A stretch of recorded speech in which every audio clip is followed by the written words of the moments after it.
Hello and welcome to the Undressing the Spirit podcast, where sex and spirit go hand in hand. Join me, Tamara Powell, on a no-holds-barred adventure into the psyche and beyond every conceivable limit.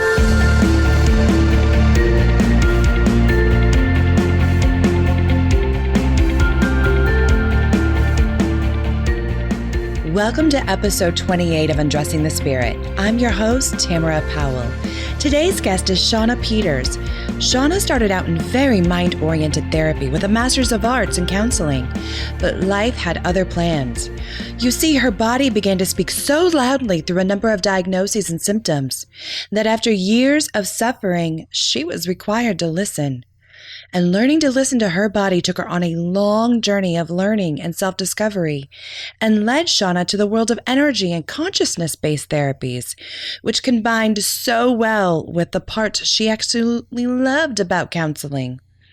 Her main modality, BodyTalk, is a combination of the feminine energy of intuition and Eastern healing philosophies and the very masculine energy of Western science, psychology, and epigenetic research, just the way she likes it. Shawna's online practice focuses on women's trauma, healing from it, and how it is connected to the autoimmune illnesses, mental health issues, and other problems women suffer. Near her home in Costa Rica, she is constantly inspired by the strength of the local women she meets, where she volunteers at a free energy clinic. So already, I'm sure you know why I was so drawn to Shawna and why I couldn't wait to talk with her more. As someone who is a licensed therapist herself and also incorporates energy work, speaking with Shawna was like speaking with a soul sister. And there were times in the interview, guys, that I nearly forgot what I wanted to say because I was so caught up in this deep peace that she resonates. I call it a Shawna swoon now. So without further ado, I give you the one, the only, Shawna Peters. Hey, Shawna. How are you? Good. How are you today? I'm doing really well. It looks like the tropical storm, Cindy, is starting to blow by. And yeah, I didn't blow away with it, so it's a good day. Right. We're getting some of that down here in Costa Rica. We were supposed to sail on Sunday, and the captain said, "You will all be vomiting. I'm just going to cancel." So, oh, darn it. We can do it another day on clearer waters. So that is exactly a beautiful starting point for us today. How in the world did you end up in Costa Rica, and what are you doing down there? Well, when we told our friends and family that we were moving out of the country, and, well, some people thought it was quite horrifying, but others thought it was really fascinating. But to me, it was just a reflection of the internal journey that I had been on in particular, and my family shifts and grows with me. And so I'm originally Canadian. We're now living in Costa Rica. And so, it's about the same distance of the internal journey. Yeah. Wow. You definitely need to unpack that a little bit more. Yeah. What do you mean the same distance as your internal journey? Well, my life started out in a very different place than I'm in now. So I was raised in a religious group that really kept to themselves for many hundreds of years. They lived in their own little towns because they suffered a lot of persecution. And so in the 1920s, when my families moved to Canada, although we did integrate physically into towns, the group still really kept to themselves and kept ideas amongst themselves, married amongst themselves. And there was a very fearful undertone. So you weren't allowed to dance, you weren't allowed to drink, you weren't allowed to do so many things to keep you out of trouble. And for me, I could see things and know things, and I started realizing nobody else seems to be seeing these things or knowing these things. And it was really communicated to me, and not always verbally, because so often it's not out loud, that these things are really not okay. And so already by the age of 4, my mantra was, "What's wrong with me? What's wrong with me? What's wrong with me?" And as a teenager already, I was experiencing so many symptoms on all different levels. So depression, anxiety, pain in my body, insomnia, just fatigue, constant fatigue. In some ways, I'm sure for my parents, that was great because I wasn't trying to sneak out late at night because I was just tired. You were worn out. Yeah. And that just progressed on through bigger and bigger, all the symptoms into autoimmune disease, needing to be medicated for anxiety, just an endless list almost. And it came to the point where I had a 2-year-old daughter and literally broke down and could no longer care for her. She had to be taken care of by my parents. And I just came to the point where I cannot go on this way any longer. How old were you at this point? 28, 29. That's a long journey.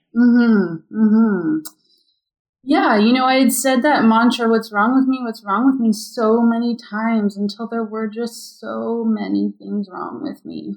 And wow. You just come to that point where you're just like, I literally just can't do this anymore. And I had to step outside that box that I was given when I was very small, and I had to start reconnecting with those gifts that I was given and new ideas and concepts about health and life, and just move into a really different space.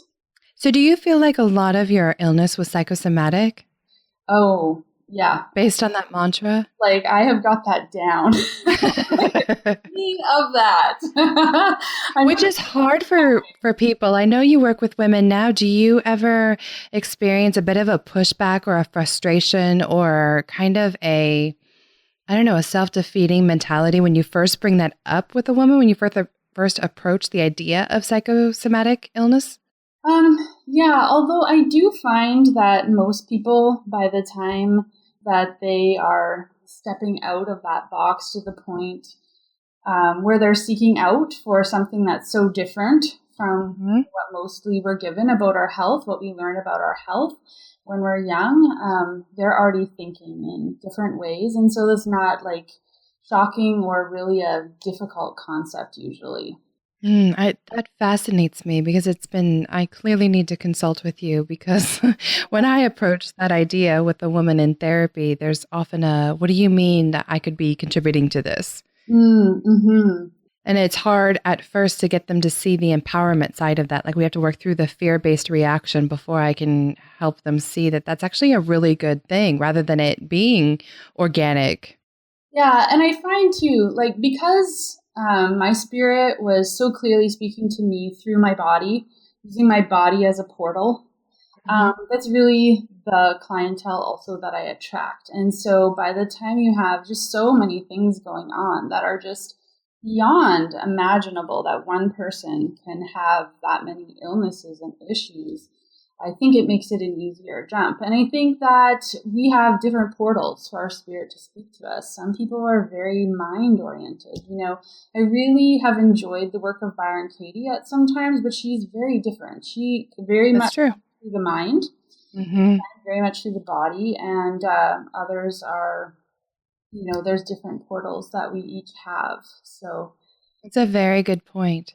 So I want to go back to something that you were talking about. When you describe your childhood and the religious scenario, it sounds like that you grew up in, what sect or group was that? So both my husband and I actually are from a group called Mennonites. Yeah. We had a bunch of Mennonites at our school growing up. Yeah. My sister actually went to Philadelphia Biblical University in Lancaster. So very big. And yes, a lot of our brethren were in the Minnesota towards the Canada border at some point or another. That makes sense to me now. Yeah. And there's a lot of variation within that group. And I really can honor within myself where they came from. They were a group of people that decided to think for themselves and were persecuted for that. And also that really were one of the first groups in history to really embrace nonviolent resistance. And so yes, such a beautiful path when it goes well. Yeah, so I think in everybody's story, you have to decide, what are you going to take with you and what are you going to leave behind? There's not a part of you that's completely unacceptable. You just have to look for it. Yeah, that really resonates with me as my own journey out of the Assemblies of God movement. And there are parts of it that I will always hold dear that I think other people looking from the outside in probably miss, about how much I hold sacred about, the Christ consciousness. That's what I call it now. And some of the rituals and the modalities and the ways of connecting are still very beautiful and very close to my heart. So I love that you were able to find the jewels within and take some of that with you. Yeah, I guess I say it will likely always be my mother tongue, but I'm learning to speak other languages and enjoy them as well. Oh, that's a Shawna swoon. That's beautiful.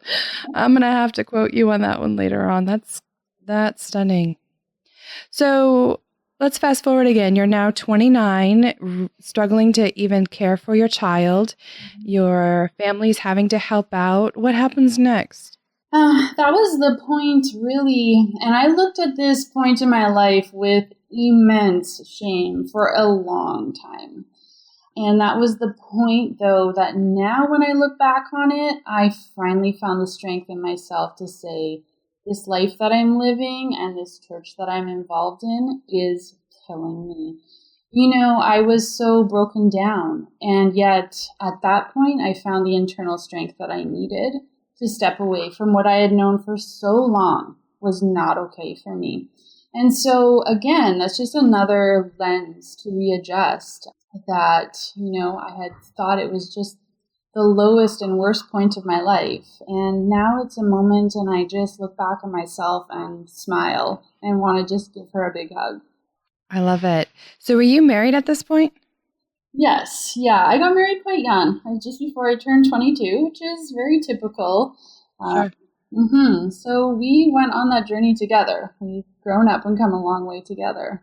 Wow. And so I know you actually went on to get a Master's of Arts in Counseling. Was that after you had your child? That was before, actually. So Okay. I did that. I just really had a passion for people and understanding people. I really consider my superpower to be observing. So I have watched people all my life, not in a critical way, just to see what's going on, to see the patterns, to see if I can figure out, and maybe predict the future, if you can tell the pattern, what the patterns are. Yes. See. And so that's why I went into that. I was really frustrated because already in my early 20s, when I was in grad school, I just had this massive, I used to call it my Santa sack full of rage. Mm-hmm. And so as part of my training, we'd have to do a certain amount of hours of therapy ourselves, and I would find the best therapists. And it was still very mind-based, especially where I lived, because I come from the Canadian prairies. It's a little slower, all the new stuff, to get to the prairies and the rural areas. Mm-hmm. And just could not release that sack of rage. And so once I finally found the first way I was introduced into energy medicine, energy and consciousness medicine, was through BodyTalk. That was around when I was 30. And then everything that I had learned in grad school made sense to me, because it could access the body on every level instead of trying to draw it all out of the mind. And particularly when somebody is struggling with trauma, it's deeper in the body than the mind. And trauma affects our ability for speech, our ability to put things into words. When we're stressed, we say things we don't mean, or we lose our words.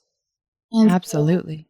So, when I found this way to access the body, and it could draw in everything I had learned about people and how they function, but then connect it on all different levels to the spirit, the body, the consciousness, then it really started to flow for me, both in my healing and then as I was lying there on the table. We use a massage table usually, and the client lies down and relaxes. I just was watching this all happen, and I thought, I could do this. Mhm. And that's how I got started in doing what I'm doing today.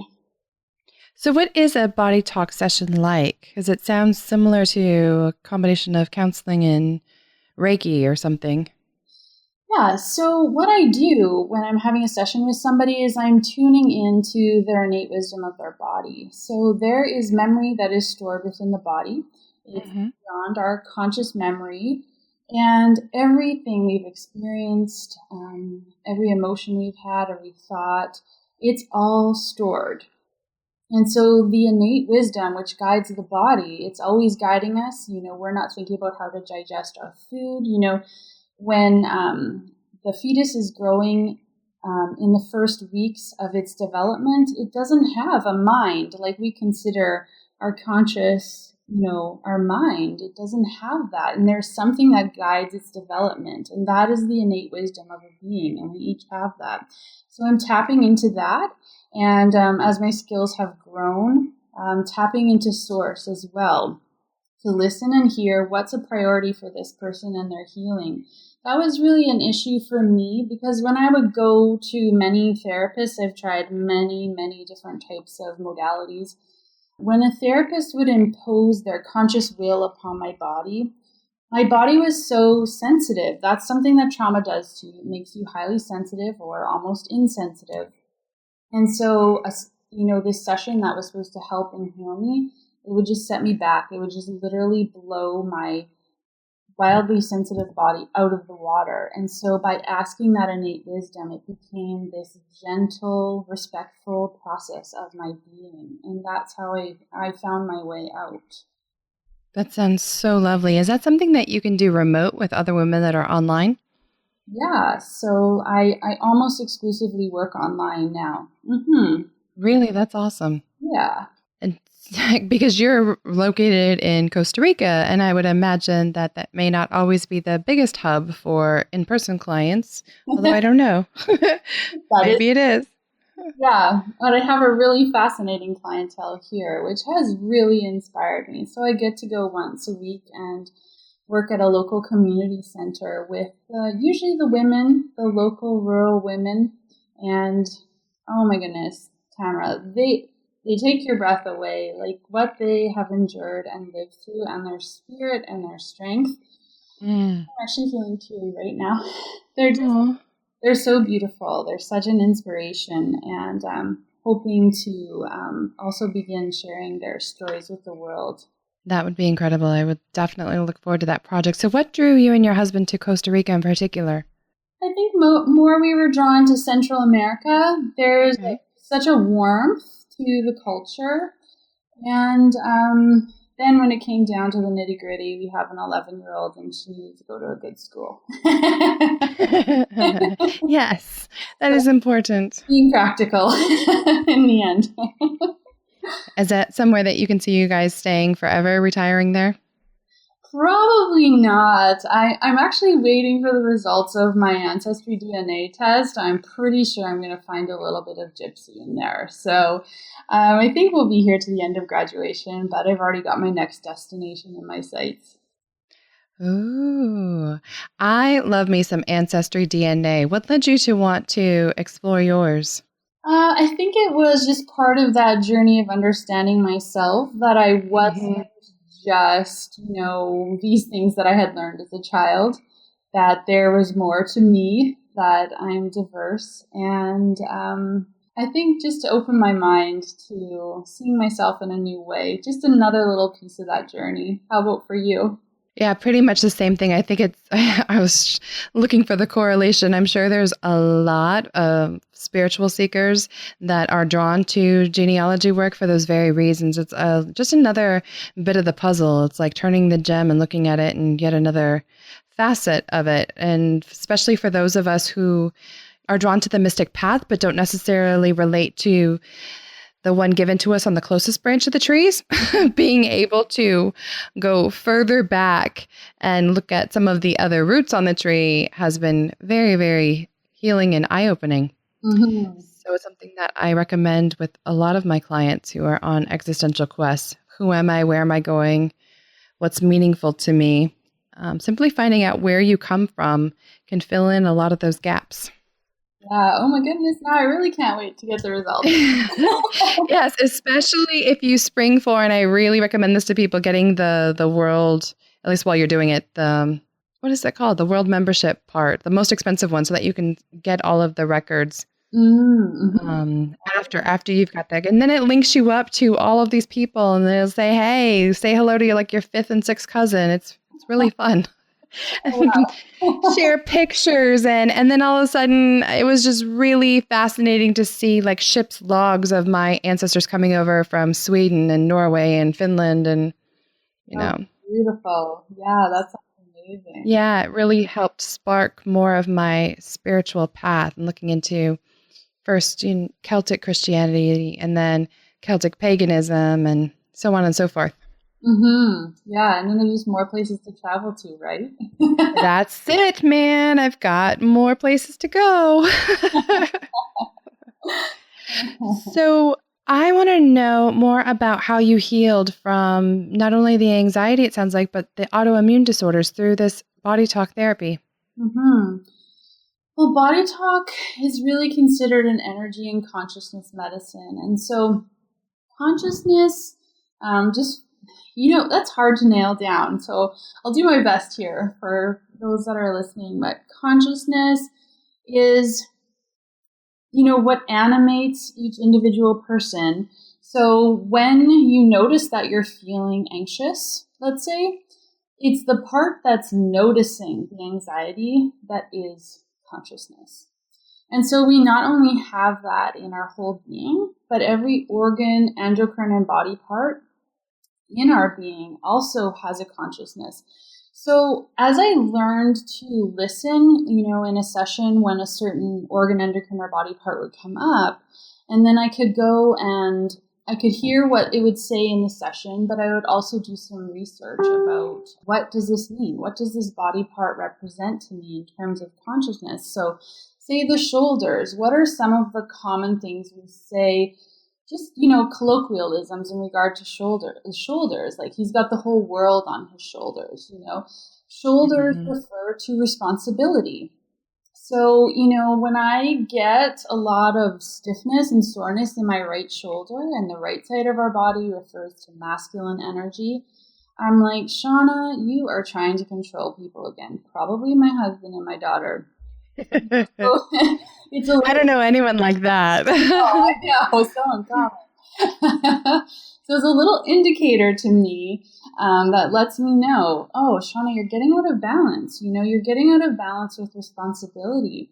And so it was really just that process. I really found that as I connected source and spirit through my body, just led me on that journey. As long as I was willing to create the space to listen, then there really wasn't a question of how it was going to happen. I was just led 1 or 2 steps at a time. That's really all I needed to know. And it just led me along. And I guess I think, the way I would describe the process. That's incredible. So all of that pain, the symptoms, it sounds like a lot of it just cleared up for you as you learned to tune into your own consciousness and awareness and what your body was asking for.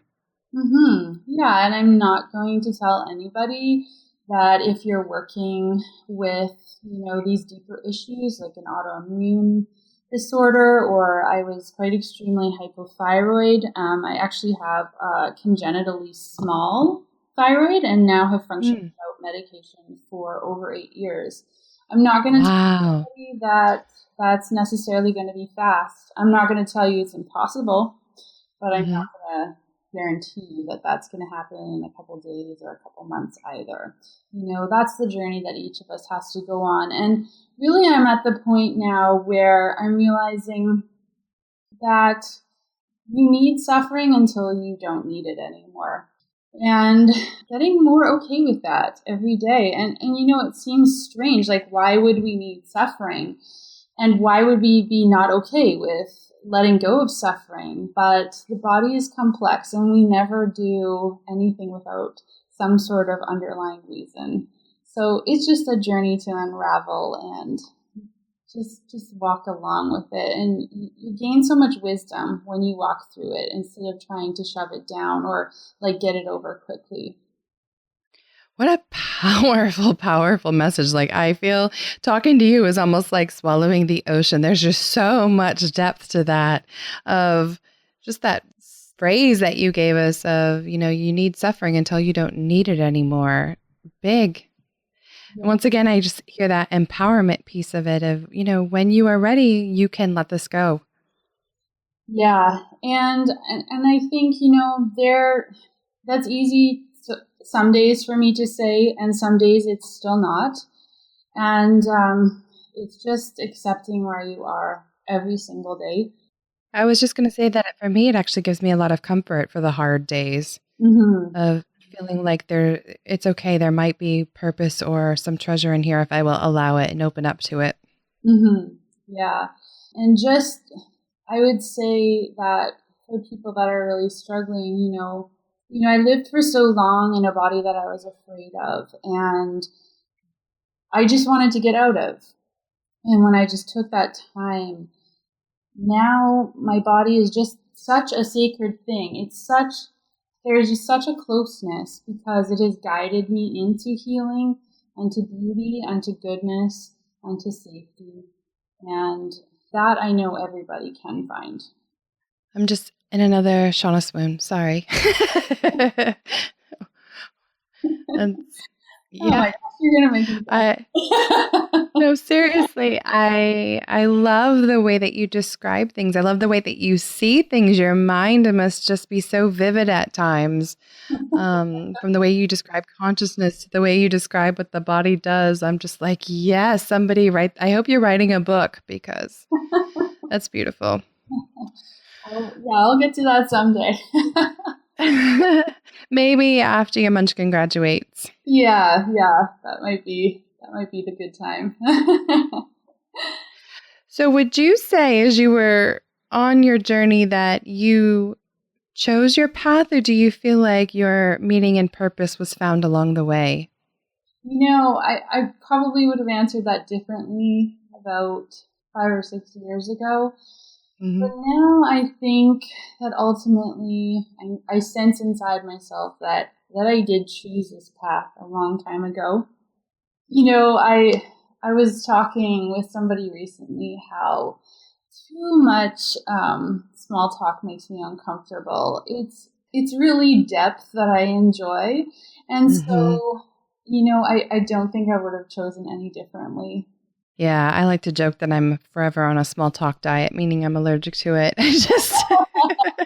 I get that it's necessary to warm people up sometimes, but that's not the good stuff. That is not what makes me feel juicy and alive. Yeah, when you connect with like either clients or friends on that level, it's just, that to me is just such beauty in life. That's what I want to enjoy. And so many people feel it's like a burden to open up to somebody else. And to me, it's just beauty. Yeah, because really, what's the worst that could happen? They don't like you? Well, that could happen even if you didn't open up your mouth. Exactly. And anyone who's got an online business, they might not like you anyway. There are trolls everywhere. So right. Might as well just dive deep. Enjoy that. I don't know, it's just delicious. The savoriness that comes from that spark of connection. Yeah, exactly. So, Shawna, what would you say to a man or woman listening right now who is like, I know exactly what it's like to have, a ton of things wrong with you. It almost feels like your body is working against you. And it may even feel like the, source has forgotten you when everyone else was being handed meaning and purpose and awesomeness, that I must have been in the wrong fucking line and I don't know how to get back. What would your words of comfort or wisdom be? How would you get them started? I would say take a deep breath. My daughter and I have recently agreed that this will be the word she, has forever imprinted and hears as my voice in her head. Just to start with taking a deep breath and then another. And then, look around. Just look for one person or one connection in your life that you are drawn to. It's one step at a time. You know, when my husband and I started moving out of the circle that we were in, it was just like, we see something there, so we're going to put ourselves there and learn that from those people. And then we had learned that, we just took a breath and we saw where do we want to go next? And we waited until we saw that next opportunity. And if you are calm and inside yourself, you will see more clearly, and just ask. I literally just ask so many times a day, I need help with this. And then when you have that calm internal connection, even if you're not feeling that calm, breath connects you to that, whether you can, sense that calmness or not. Just take that breath, connect to source, and you will see the next path, and then just step there. That's really how it goes. I'm cheering over here on the inside because once again, that's exactly what I probably would have said too. That's what the path is like for most of us. There are people I meet who wake up one day and they just know, and they just set out, and their path feels very linear. My sister's one of those people. She knew that she was called to social work at 14. I didn't get that memo. And her spiritual path is pretty much stuck with her. She's gotten more progressive, but she's still in the, church system that I left. For me, it was very similar to yours. It's just like one pebble at a time. You just take it in and on to the next thing. Where's my curiosity taking me? Mm-hmm. And before you know it, you've wound up someplace really, really beautiful. Yeah. And, for some of us, we're just journeyers, and others aren't. And that's totally okay. Whether you're going to move far from where you started or not so far, that's, each of our journey, and those are all beautiful if you're following, where source is leading you. Yes, gifting yourself with your own authenticity. Mm-hmm. So, Shawna, what are your favorite types of clients to work with, and where can they find you? You can find me online at the Sheltering You, that's YEW. I have a thing for trees, so I've named both my website and my daughter after trees. So theshelteringyou.com. I'm also on Facebook under the same name. And I really enjoy people. It doesn't really matter where they are on the understanding of their spiritual journey and their spiritual connection, as long as they're inquisitive and curious. Then wherever you are along that journey, I enjoy connecting with those people.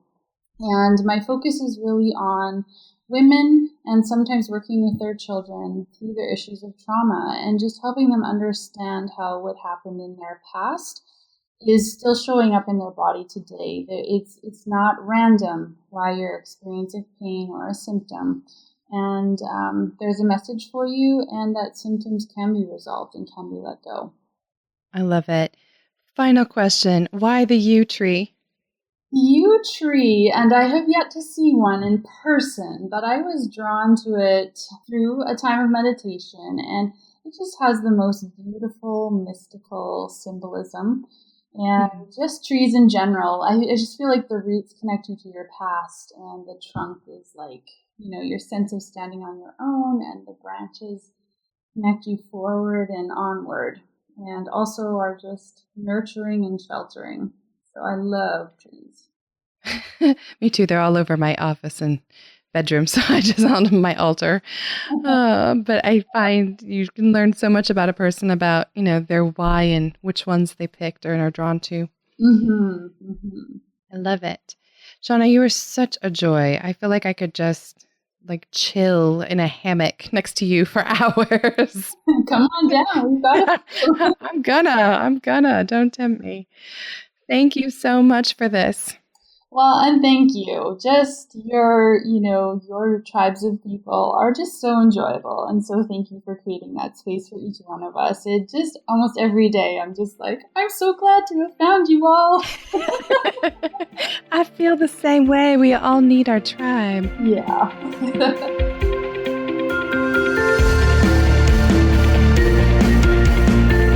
Thanks for for listening to the Undressing the Spirit podcast. I pray you found some inspiration and titillation today. As always, I am forever grateful for 5-star reviews, comments, and subscriptions on iTunes and anywhere else you may be listening to this broadcast.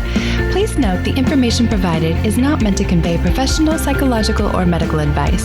If you could use such services, I highly recommend seeking them out from someone you trust. To get in touch with me personally, please check out ariatherapy.com or talesfromatrapezoid.com. Until next time, everyone.